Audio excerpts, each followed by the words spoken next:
So last week you saw us putting up the uprights in place, and first thing we did, of course, was put the single upright and anchored it in and leveled it frontward and backward. Put adhesive on the bolts as well as anchors into the concrete. Make sure you hammer those anchors almost all the way down with the nuts all the way to the top edge of those anchors. Because when you start torquing them down, it's going to pull some of those threads upward like you see there. So make sure you get all that done.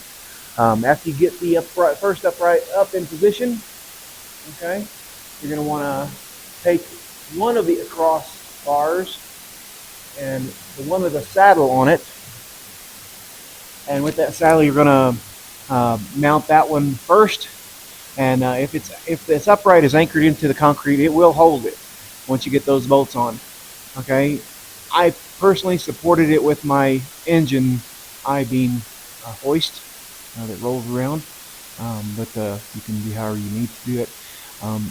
The saddle is there for a reason. That way you can rest the second upright on that saddle in the middle when you bolt it to the other side. Now the other side, I hoisted up into position and did not anchor it down until after I got the crossbars in position and bolted together. And then I could use a wood block and a sledge to nudge it left and right and here and there and make sure it's the same distance from that concrete seam as the other one is. The measurements on that you get from the instructions are practically useless. So they get you in the ballpark maybe, but that's about it. So get it close and let it just sit there without anchors or holes in the concrete. Later, after you get it all bolted together, it'll stay put as long as that cross member across the top is bolted to it. Then you can nudge it forward and backward and get it level forward and backward as well with a level on the sides. And once you get that into place, go ahead and drill into the concrete and do the same procedure. Okay? Adhesive and the anchor bolts, put those in place and torque those down. I gave the adhesive a good day to cure before I torqued the anchors up into place. So, which means I put the adhesive upward of the anchors, but you can do it however you think might be better. It might be better to torque them into place somewhat so the adhesive cures in place. You know, that's might be a better way to think about it. It's up to you. Now, once you do get that done, you put your cables on. They're both exactly, there's two cables. They're both the same length, and they're threaded on the ends. As you can see, this one right here, and it's threaded on the ends.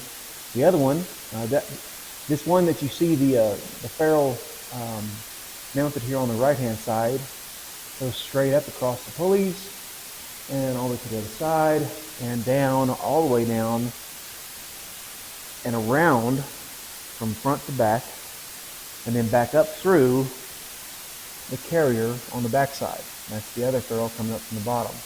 Now get these kind of close on the sides of how many threads are left. Usually they say 2 inches, but I found a little less than 2 inches was working for me.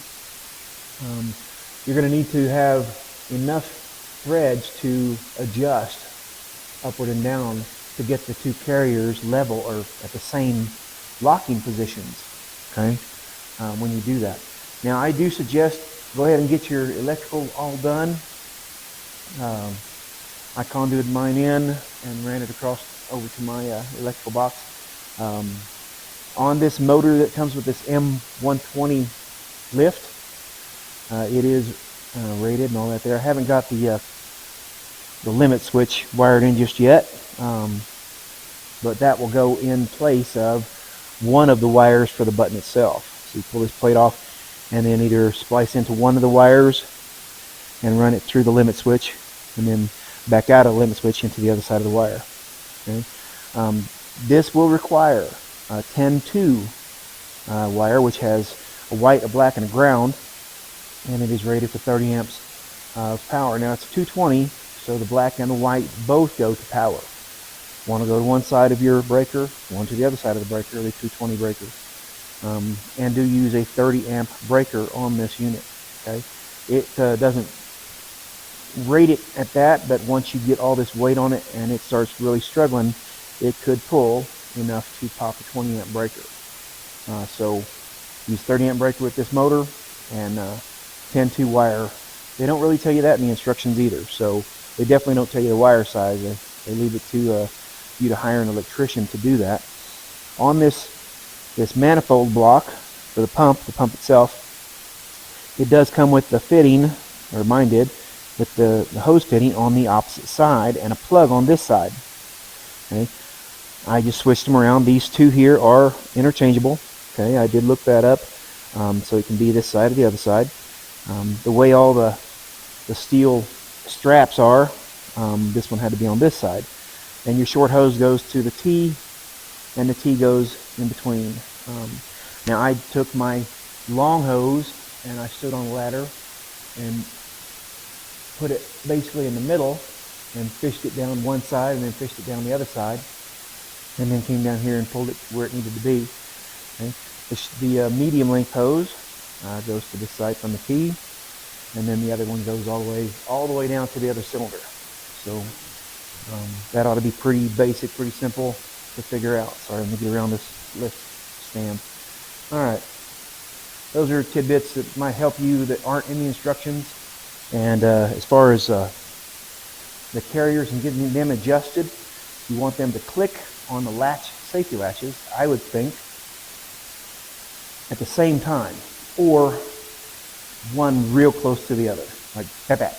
Okay, that way you can hear them. A lot of people like that. I wanted mine to be exactly the same, so I know that my carriers were actually at the same exact height when they started lifting on the car. That's what I like. However, if you want to offset your locking notches a little bit so you can hear them, you can adjust the difference. Sorry about that. You can adjust the difference on your pads themselves. So that's another way to do it.